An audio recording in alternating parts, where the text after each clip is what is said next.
Oh, hi. I've been visited by Santa, and I'm going to do one last question. Jackie, Nicole, and Megan are playing skip rope. As the rope rotates, here's its maximum, here's its minimum. Let's find the amplitude. A equals 275 minus 0.25 divided by 2. And so that's going to be A equals 1.25. Cool. Sure.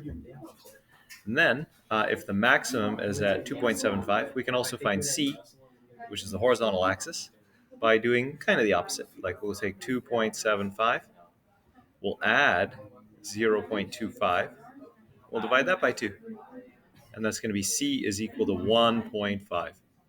So they're rotating the skipping rope 1.5 meters high, and it's almost a foot off the ground at its minimum. So they really want Megan to jump really high.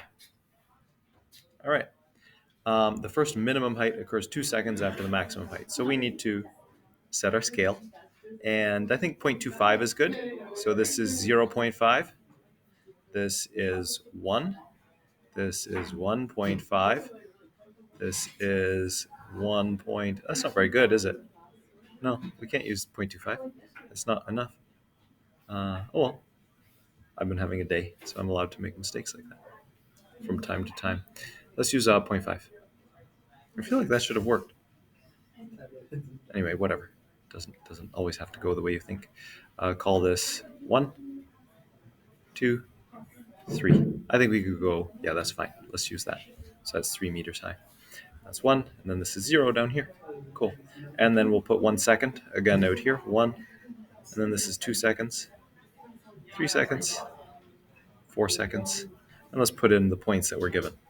The first minimum height, maximum height is 2.75 after 1 second. So here we have the maximum, that's 2.75, halfway between 2.5 and 3. And then the minimum, 2 seconds after the maximum, so 2 seconds after that is 3, and it says 0.25, so it's there. Okay, so we're going to need to actually go out to 5 to find the next maximum, because it's going to happen 2 seconds after that. It's up there. Yes, that looks good.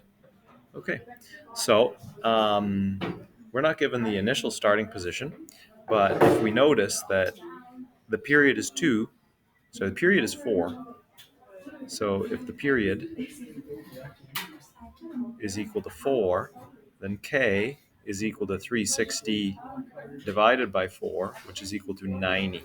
Okay, so we've got all of those things. We just need to find our D value, and we could find it visually. Again, actually, we'll find that we have a D value of, and let's put our horizontal axis on. It was at 1.5, so that's there. Boop, boop, boop, boop, boop, boop, all right, so halfway between 3 and 5, it's going to cross the horizontal axis there. Halfway between 3 and 1, it's going to cross the horizontal axis there. And halfway between 1 and -1 crosses the horizontal axis. Well, would you look at that?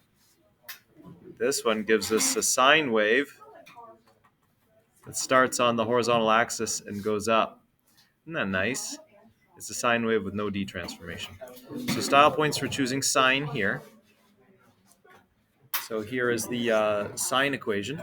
It's going to be sine, but we have to say f of x is equal to the a value, which is 1.25, multiplied by sine, multiplied by 90x plus 1.5.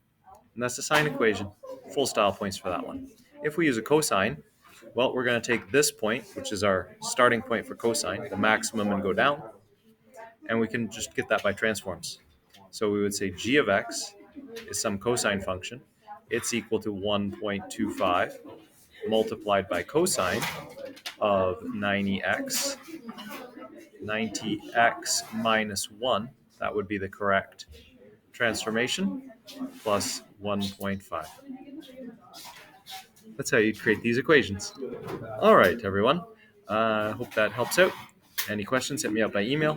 Otherwise, see you in 2023, or see you tomorrow for the quiz. Bye for now.